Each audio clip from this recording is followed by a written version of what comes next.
Hello and welcome back to the Pitwall Podcast, where this week we're going to be breaking down the Mexican Grand Prix. It was one of the craziest races I've seen in a while. It was very old F1 feeling to me, and was followed up by the F1 Twitter world exploding from rumors and all that good stuff. So we have a lot to talk about. We do. And I have many thoughts. So I'm sure you do. But first, it's been a little while. Of course, I always have thoughts. It's been a little while, but we finally get another quali in 60, and it was an interesting one. So here we go. 3, 2, 1. All right, so usual suspect, Logan Sargent, starting in 20th. Didn't even technically start a time. Big name Lando Norris starting in P19 because they botched a strategy. P18, Lance Stroll, another bad weekend for Aston Martin. K-Mag ahead of him, P17, and Ocon, P16. That was your bottom 5.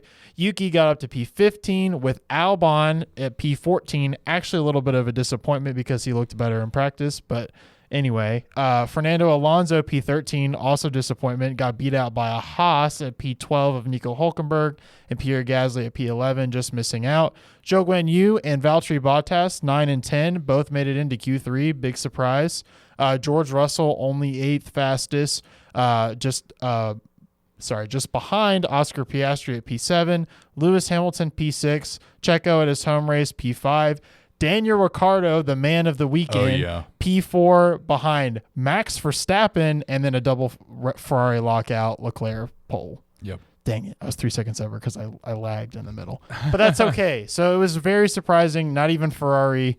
Ferrari did a new thing this weekend where they didn't even expect to be good and somehow surprised themselves, which is what they need to do every weekend. They need to they need to surprise themselves. They do. And plan on being bad. This was a bittersweet weekend for me. So let's jump right into it because I think we're going to talk more about the news than the race. Yeah. Other than the beginning of the race. So just tell me about Red Bull. Okay. Here we go. Not a great day for your hometown driver, Sergio Perez. Lap 1, turn 1, he's out of the race. Yep. Because this is not Leclerc's fault at all. But Leclerc braked late, to try and get some to make up. And Checo just freaking went for it over on the outside of him and then hit his back tire, and got launched in the air and off the track. So obviously DNF, wasn't coming back from that. And I mean, were you watching the international broadcast? 3 into 1 does not go. First of all, that's what happened is Checo turned in basically on Leclerc, and it was Checo's fault. Yeah. And the crowd immediately was just like, they started leaving. Yeah. I cannot believe they started leaving. I mean, you got to think about it. Majority of them were there only for Checo. They probably didn't even care about Red Bull or F1. Yeah. But it's like, this person's on billboards in my city. Yeah. I'm going to go see him race. That can happen, man. Yeah. I was trying to mentally prepare myself for that to happen at Silverstone. It's like Lewis could crash on the formation lap. Oh, yeah. And I don't get to watch him. I was trying to, so I understand. But very tough for Red Bull, obviously, with him, or with Hamilton getting pretty close to him in the points. Yep. With these last few races left, it's gonna feel like a 2021, but between Checo and Hamilton at this point. But then Max had a great race and took home his 16th win of the season, making history again, breaking his own record. So he's racking up those points, it matters. He'd still be leading the Constructors' Championship on his own. I checked on that, which is just crazy to think about. It's insane. Not even just, he would be leading by 120 points. Yep. I don't know. Math is tough. Okay. I remember we did this math. Mercedes would have to make up 40 points a race. Yep. For the rest, 40 points a week. They would have to get a 1-2 basically. Yeah, 1-2 every single week from there on out. The sprint makes it a little different, but which is just insane. And Max would have to DNF. Yeah, he would Max have to not score. Finish. Yeah, any of these races. So insane. Yeah, very, very impossible. But I don't know how to feel. We're obviously going to get to the rumors later, but with all of that, and then rumors. Well, so Lewis had a fantastic weekend. He had a rough qualifying, but honestly, I'm kind of at the point right now where as long as Mercedes is 5 or higher, now he was 6th, but 5 or higher, I think Lewis is, because I'm not expecting them to win. Now, this coming weekend, I'm going to feel differently. But I'm not expecting them to win, but if Lewis has a shot at the podium, I feel pretty good about it. So a lot more happened in the race, but Lewis ends up getting P2 and fastest lap on the final lap on tires that were 41 laps old because I ran them for 5 laps in practice. Of mediums. So it was ridiculous. I went from thinking that he couldn't, that this was the bad strategy because there was a race restart, which we'll talk about a little later. But on the race restart, I was like, sure that he's going to get the Ferraris, but he's not going to be able to sustain this. And the Ferraris kept coming on saying, in 5 laps, the tires are going to fall off. And it's like, nope. Lewis just held him on all the way there and set the fastest lap. The thing that hurts the most about this is that if Lewis had not been disqualified the previous weekend, he would be ahead by 1 point right now. Yep. Of Checo. So that sucks. But the important thing, and Lewis has been saying it himself, he's not going to lose sleep over getting P3 in the championship this year, but he has to get Mercedes has to get P2 in the championship for constructors. That's what matters to him. Yep. And I'm trying to think that way too, but it's hard not to picture him also getting P2 in the championship. And then George, he cooked his tires too fast, couldn't whisper the tires the way Lewis could, end up getting P6, which was very interesting because very late in the race, he was having a fight with somebody that we did not expect, which we'll talk about later, but he also got overtaken by Lando Norris at one point as well. So where do you want to go next? Let's talk about Daniel Ricciardo. Okay. Yeah. And AlphaTauri. So P7 finish for Daniel Ricciardo in a race is insane to think about in an AlphaTauri. Yes. Like their best result of the year by far. Yeah. Yeah. Like P10 was their highest so far, I believe. P9 or P10. P10. You got P9 or P10. Or no. No, because Lawson got P9, remember? That's not Yuki. Lawson. So P7 is huge, not only for AlphaTauri, but for Daniel Ricciardo as a driver. With all of these speculations going on, this is going to look good, especially if a Red Bull seat is incoming. Yeah. Like, it's the old Daniel we all loved and missed. We got to see at this race, and it was freaking awesome. Yeah, he out-qualified Checo, which looked bad. I mean, Checo made, stuff can happen and you not get into Q3, but if you get into Q3... See, and also in qualifying, what I didn't have time to mention was they were doing the toe because Yuki was taking a grid penalty. So they were doing the toe, and I was like, all right, so he's going to get into Q3. But, like, if you're using the toe and you're just sacrificing Yuki constantly, like, what is his real pace? And then he goes and sets P4 on its own. Yep. No toe, nothing, P4. I was like, holy crap. Yeah. So, but anyway, where did he end up finishing? P7. Man. P7. There's just something about Ricciardo that in a Red Bull that makes sense. I know. And he was fighting Russell to the line. Yeah. I've still been waiting to see a photo because he was only 5/10 finishing behind him, but it was closer than that for a lot of the last lap. I was holding my breath for Russell. It was a crazy race from Ricciardo. I was so happy. Man. So that's gonna be something to watch going forward. Yuki, I'll just go ahead and cover him. P12, quiet race. He took every component known to man for his car. So, he started from the pit lane, so not bad considering, but not Danny Rick material. Yeah. So, I'll go ahead and talk about Leclerc. So Leclerc got P3, so Lewis and Leclerc got to reunite, and it seems like they're like best of friends now because of what I think they were already cool, but like they're hanging out together, they're taking photos, like I don't know. There's a bromance brewing of Leclerc and Lewis. So P3, this is now his 10th pole position that Max ends up winning the race from, which is just crazy. And the memes have been great from that. Oh, yeah. But a surprise Ferrari podium on a weekend I was not expecting. And, there's a lot of, let's just talk about this too. So Christian Horner said Mercedes got lucky to get on the podium. I was wanting to hear your take on that. Really, really, Horner. You know what? If this is the start of 2021 happening again next year, say whatever you want, Horner. Okay. Yeah, I miss being mad at Christian Horner constantly. Like I know that sounds weird, but like the constant like, oh, what did they say today? Like, oh man, it was so good. I can't wait. That meme that's going around, I don't know the guy's name, but the guy that's like crying and going like this. You know what I'm talking about?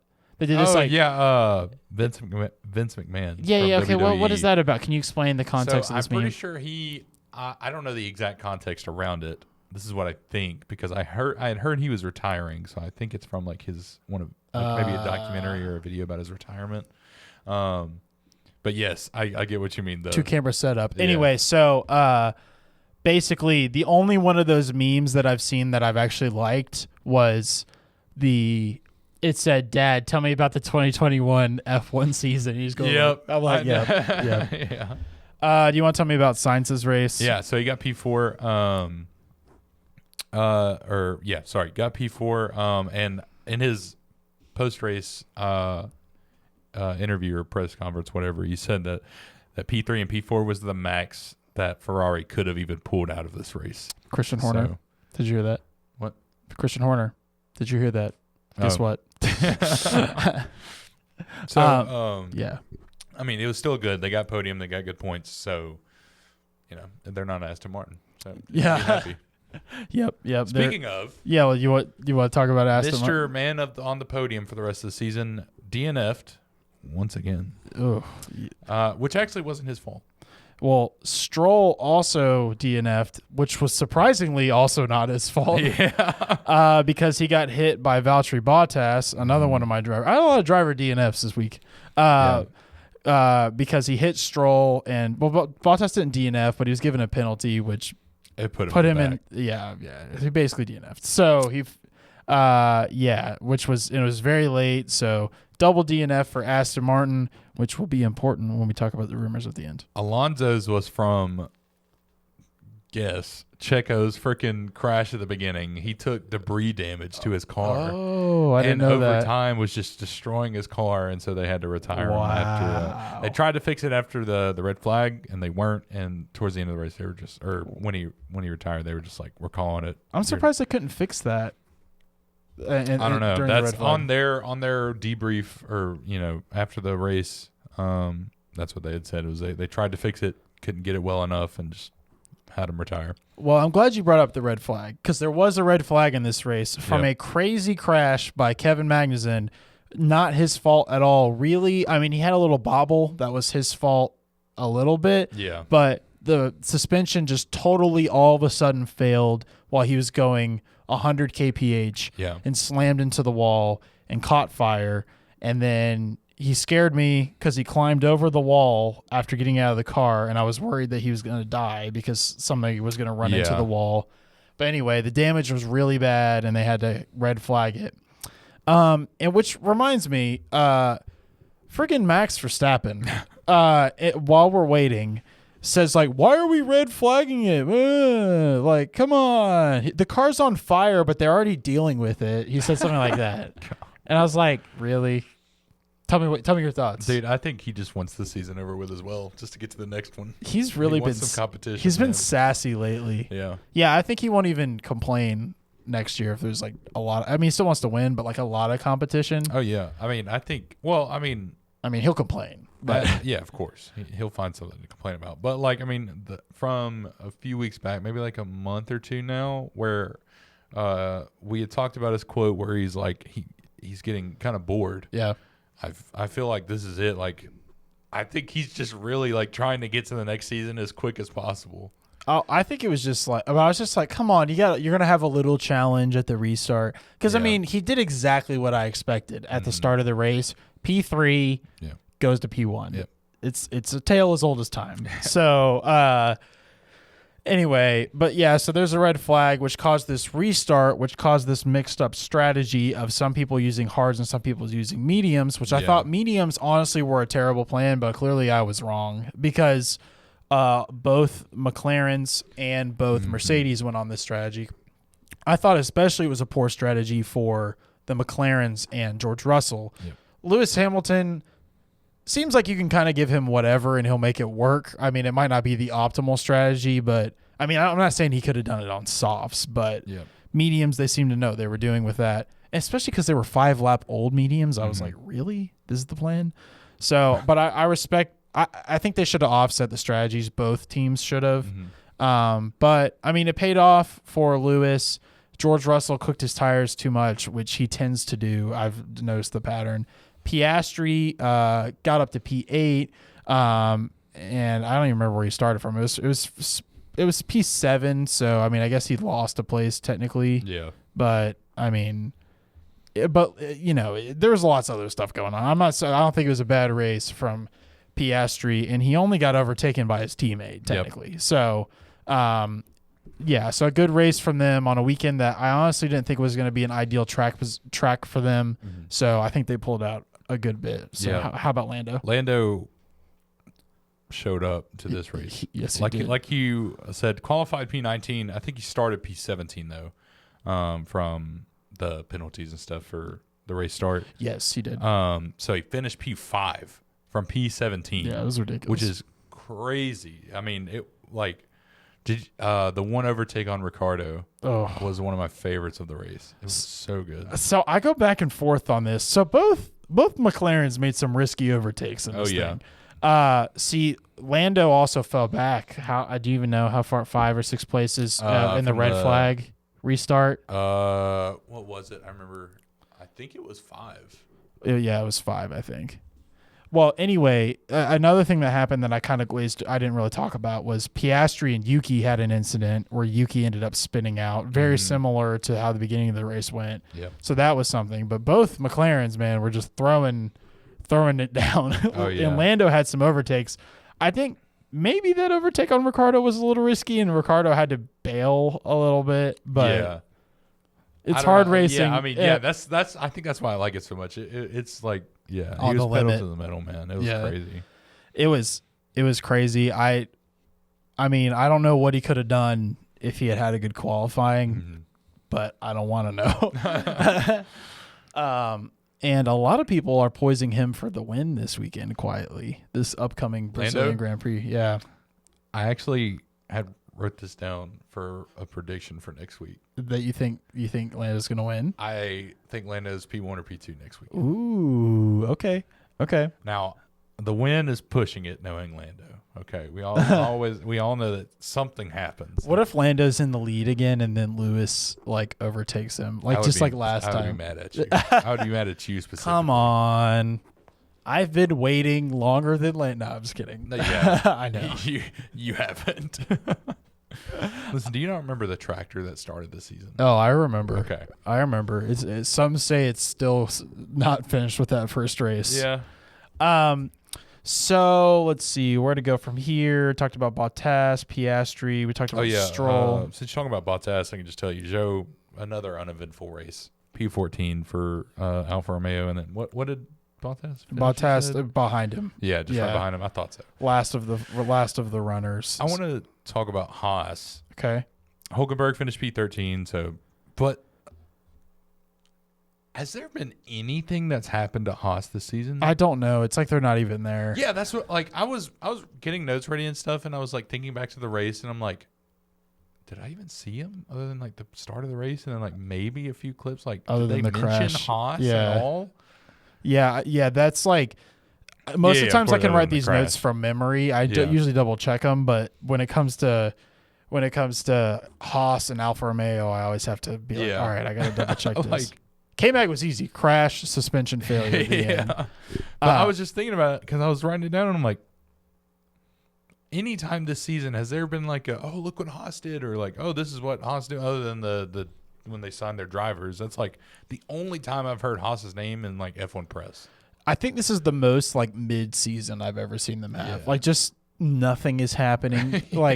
I mean, and everybody's talking about their pole position from Brazil last year, but even that was a fluke.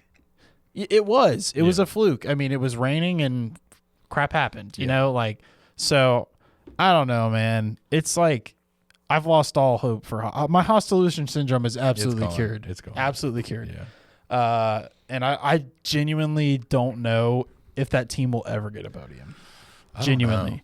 I think there's a chance it gets bought out eventually before, because I always thought maybe Andretti would buy him out, but I don't know, man. It's rough. Hopefully we'll find that out soon. Well, speaking of America, tell us about Logan Sargent. You know, when I search, so when I'm preparing for like these podcasts and stuff, so I'll like pull up some stuff just to look at and reference to get my notes ready and correct. And it's bad to say that when I just click the search bar, the most frequent search that I have is Logan Sargent DNF. And so I never have to type it. I just click. It's the first one. Always. Oh, that's so funny. And so there it is. You know, we got another Logan Sargent. I think this is number 7 in races at least. Yeah, this Counting was not his races, fault. I'm pretty sure this is 7. Yeah, it's not his fault. There was a fuel pump issue that they've been dealing with all race, and he almost made it to the end, to be fair. He did make it, technically. Okay. He just made it, but it was retired. Yeah, it's very complicated because at first he was classified because technically you can cross the finish line in the pit. Yeah. But you wouldn't want to because most of the time that would cause you to lose 10 seconds and that caused him to finish last. And anyway. So, yes, he technically finished, but it was a DNF technically. Yeah, it's fuel pump issue. They just wanted to protect the power unit, so they called him. They called it. Yeah, and they were saying, I think they didn't use these words, but basically it was going to blow up if it went on the cooldown lap. Yeah. And apparently the red flag may have saved Albon as well. I think they're having a double issue with this, but it's sitting there cooling down for a while was enough. Okay. Because Albon got good. P9. You know, I have just learned to never take any stock in practice for the most part because Albon was popping up the entire time and everyone's like, oh my gosh, like Albon's gonna get a it's like, no, he's not. like it's not Albon's fault. Albon's doing the best he can in this car. Best almost anybody can do in this car.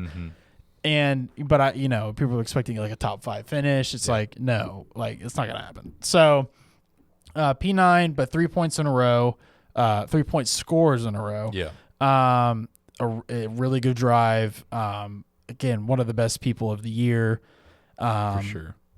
We don't need to talk about if Logan Sargent's going to keep his seat this season, this podcast, because we just don't know. Yeah. I mean, we think so, but we don't need to talk about it because honestly, this race was no indication one way or another. He drove well. He was P12. Yeah. That wasn't really his fault. But at least he didn't get screwed out of points or something. That would have sucked. Yeah. Oh, and he got a 10-place grid penalty before the start. Well, I don't even remember what it was for anymore. I pulled it up. I should have written it down. But yeah, he got a 10-place grid penalty. Look, there it is. In qualifying. What, Logan Sargent DNF? Yep.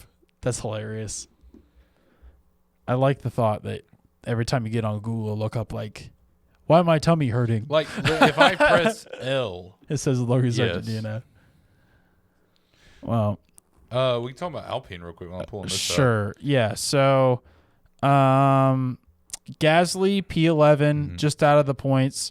Kind of oof, TBH, because it's just out of the points. Yep. But I think they had a better weekend overall. Yeah. Ocon finished just in the points, P10. So it's at the point of the year every point matters big time. So, Logan Sargent was handed a 10-place grid drop. Following a yellow flag infringement. That's right. While his Williams team was also handed a $20,000 fine for leaving a jack in the pit lane. That's right. So qualifying is pretty eventful. Yeah. Because Alonso had a spin. Mm-hmm. So, anyway, so that's all the drivers. So as a perfect segue, speaking of Alonso's spin, it was a good race. I was happy. Lewis didn't. They did the scrutineering. Lewis didn't get disqualified. I was going to sleep peacefully that night. And then a tweet pops into my timeline because I'm always on Twitter on Sundays. Basically, I basically leave my entire day on Sunday. Yep. By a man named Albert Fabrega. He's very famous. I know who this guy is. I'm from the south of the U.S. of A. America. And I can't speak. So, basically, he posts and says, I don't want to believe the rumor that I just heard in the paddock. No. And then the man goes to bed and doesn't tell us what the rumor is. So it starts going crazy, and then people try to get Will Buxton involved. And then he did get involved. Cryptically. Yeah. And then he ends up giving us a hint that it's about Checo and Ricardo, which is like, all right. But then we go to bed. Next morning, we wake up, and there's multiple rumors going on. I posted about all of these. It got a lot of reactions. All about, all right, so here's the most likely rumors, apparently, which is that Aston Martin may be being sold, and which is crazy, by Lawrence Stroll, same thing. And that they will, because of this, Alonso is leaving them, and he has been given a seat at Red Bull as the second driver, which, okay, it doesn't say second driver, just the other seat, which was, it's just, I never believed it. But just to think about it was crazy. So what were your thoughts about this? Pain. The Alonso thing was pain. Why? Because if I want to cheer on Red Bull, at least in these years of Red Bull, I want Ricardo or Pacheco. Okay. Or Lawson even. Okay. But just imagine Alonso versus Max. Like, bare minimum. Okay. Bare minimum next season, we would at least have a title fight. Bare minimum. Yeah, you'd think that. No, I know that. Alonso has proven that. Checo has never proven that. Oh, that's why I said Ricardo, Lawson. Okay. Ricardo in a Red Bull is really freaking good. But Alonso is a world champion. Yes, I agree. So I'm just saying it's almost Ricardo guaranteed. Ricardo can be. That, I was saying this. I'm just saying, like, as a fan of Red Bull for a while now, I would rather see Ricardo or at least Lawson in that seat and leave. Well, as not a fan of Red Bull, I would still rather see Ricardo, but especially because I like Alonso. Doesn't bother me. I get onto him because he said he's gonna get on the podium every race, and since then has only had one podium. I've never been a big fan of him, so that's why I'm like, I would rather have someone I'm a fan of that I could root for. I guess I've been very neutral on the guy, I guess. Yeah. But him going there sounded crazy. So then let's flash forward a little bit because there's other things to talk about rumor-wise. But at the same time, today, Helmut Marko, in a press conference, said that he thinks Alonso started the rumor. Oh, my gosh. Which is just awesome because it's Helmut Marko, everybody's favorite German. And I was trying to think of a word. So, where do you think this rumor came from? Because it basically, Alonso said, I'm going to come after anybody that made up this rumor, which seems extreme. There's going to be consequences. Which seems extreme considering the guys race for, like, more teams than there are on the grid currently. Which isn't true. I'm exaggerating. But you know what I mean. Yeah. The man that caused all of the drama, or one of the people that caused all of the drama last year. So, who do you think started it? How did it start? Was this the rumor? I don't think that's the rumor that was started. I agree with you. I don't think so. And the other reasoning is because the same guy came out, Albert Fabrega. I'm sorry. I know there's a way to say it. I can't speak. So he comes on and says, it's not about drivers. It's not about teams.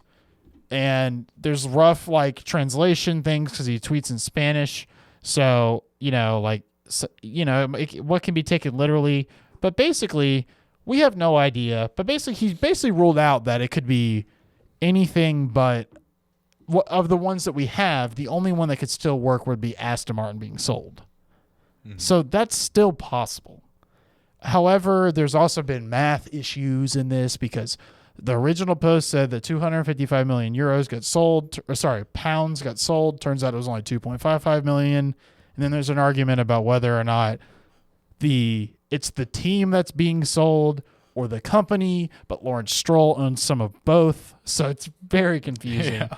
And $2.55 million is a lot of money, but in the grand scheme of all of these people that Formula One that throw out a private jet every other year because it got old, is 2.5 billion million. Okay, 2.55 million is nothing for these guys. Seriously. It's something. It's enough to feel it if they got $2 million stolen. Yeah, but it's not like it's over. Like for us, Yeah. if we got $2 million stolen from us, we'd have to go to prison because we couldn't pay it back.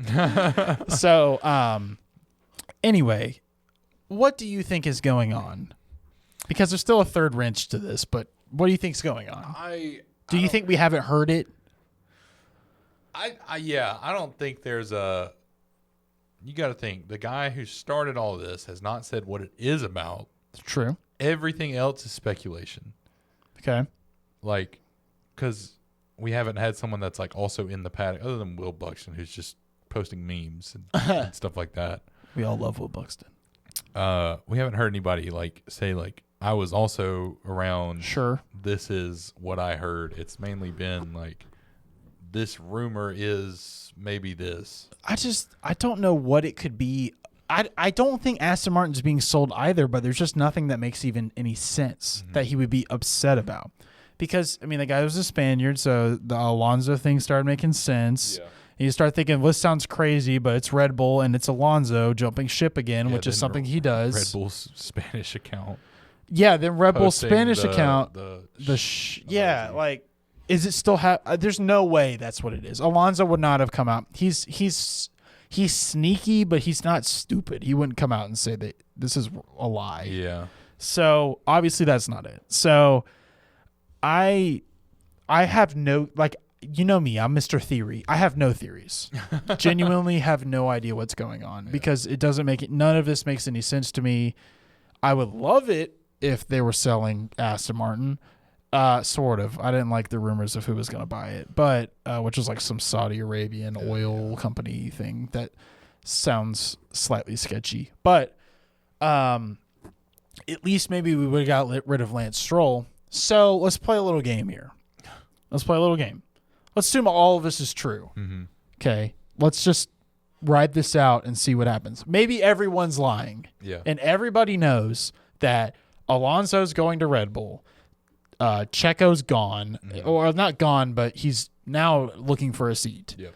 Aston Martin is sold. They get rid of Lance Stroll too, because that's the obvious decision. Yeah. So there are now 2 open seats, and what happens from here? And keep in mind that Williams has not confirmed Logan Sargent, so throw that in there too. Do you have any thoughts on what they would do? Do you think they would? Perez would probably get picked up, to be honest. You think so? Yeah, and honestly, pull a rookie. Schumacher.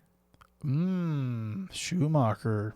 That's not who I was going to throw in there, but he is a Mercedes engineer. Reserve. Yeah. So I was going to say someone from the McLaren has a plethora. A rookie would also make sense. What? A rookie would also make sense. McLaren has a plethora of rookies that are just sitting and waiting for a seat. Yeah. So what I would do is pull like Theo Pourchaire or somebody like that, put him in, and McLaren signs a contract. This is what I think would happen. Yeah. Maybe. McLaren signs a contract saying, listen, we don't have a seat for him until 2 years from now anyway, because both our drivers are confirmed until Lando's contract's up next year. Yep. That makes it tougher. All right. Well, at least a year, maybe with a +1 option added in.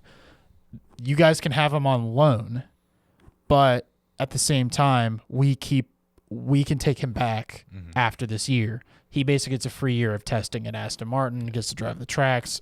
Sure, it's a different system, but they got other people to step up and do the simulator work. Yeah. If there's anybody that's flush for drivers, it's McLaren. So, because they got all these other divisions and stuff. So, and then I think Checo does get the seat. Or, I mean, they could do the nuclear option, and they could try and pull a driver from another team. And honestly, I think you got to go for experience.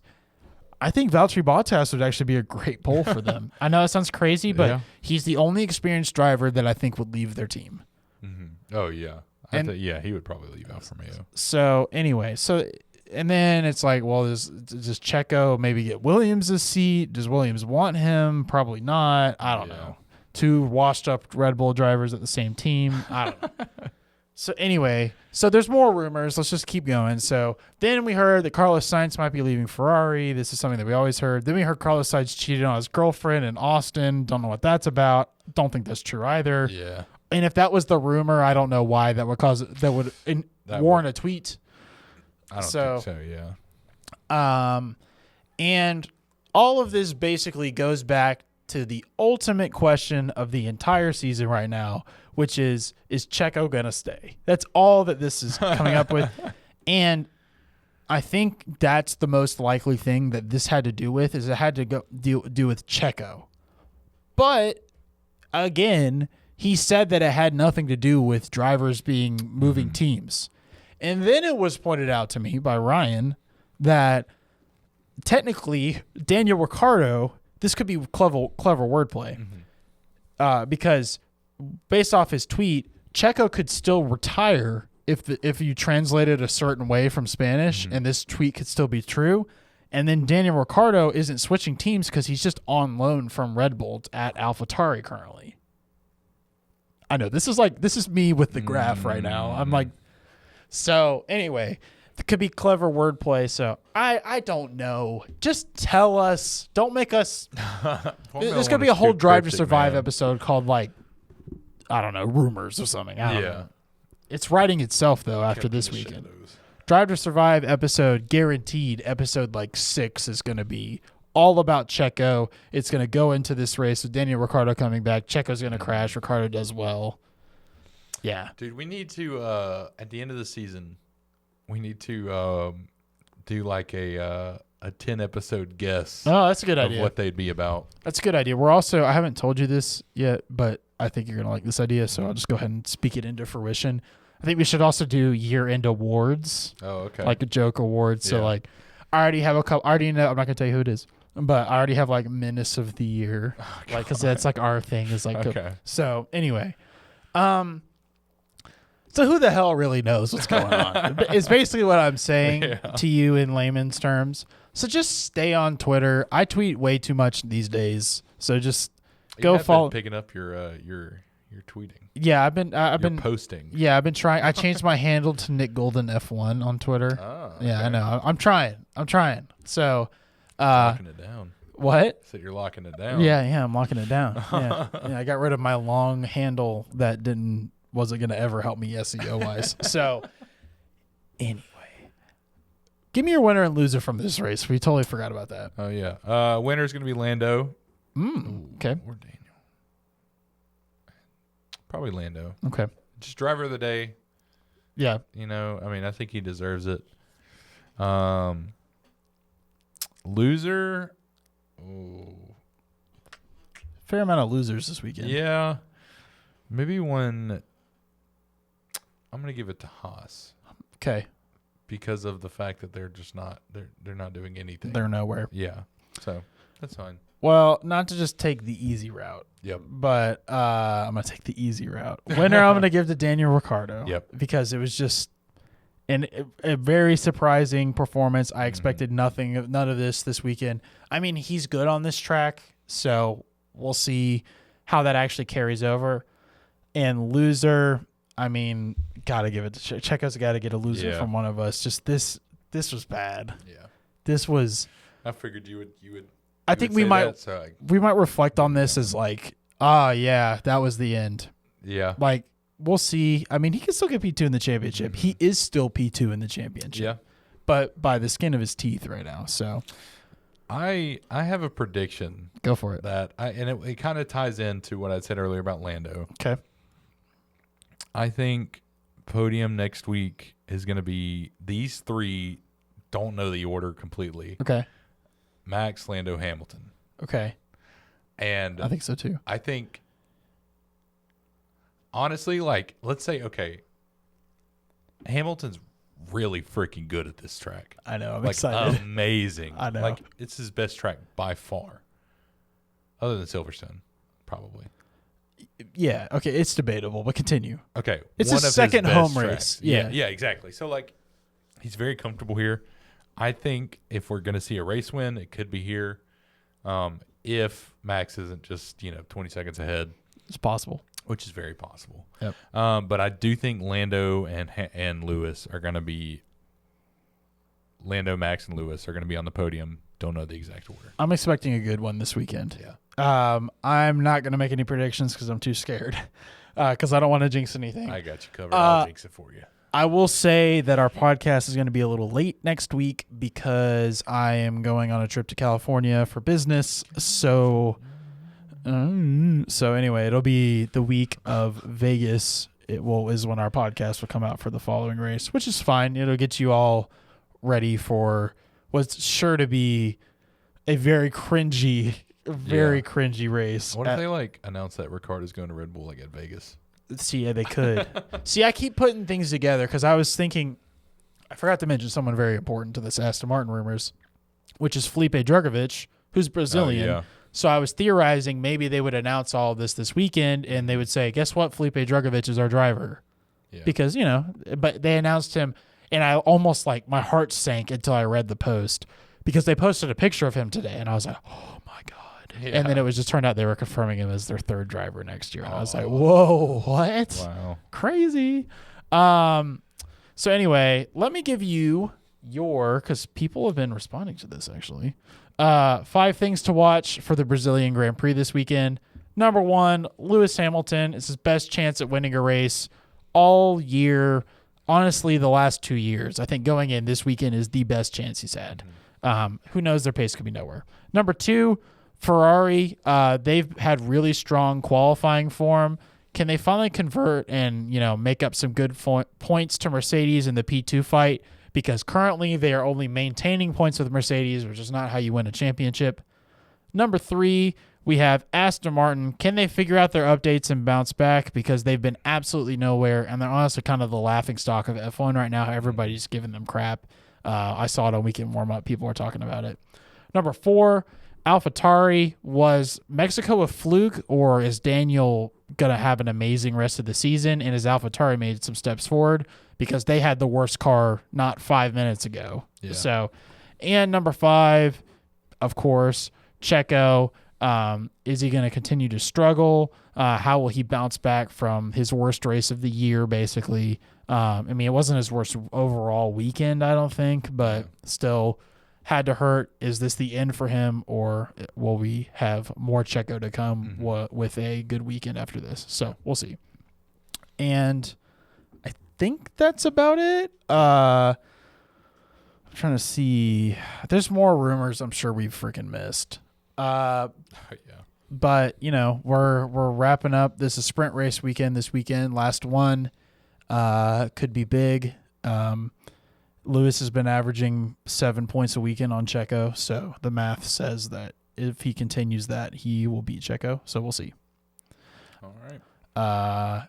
And if Lewis gets P2, honestly, I just want Ferrari to not get P2 in the championship. They've looked terrible. Not terrible. They haven't looked anywhere near as in the limelight as Mercedes has felt, even though they've won a race. Yeah. So honestly, the fact that Mercedes could get P2 in the championship without winning a race is pretty hilarious.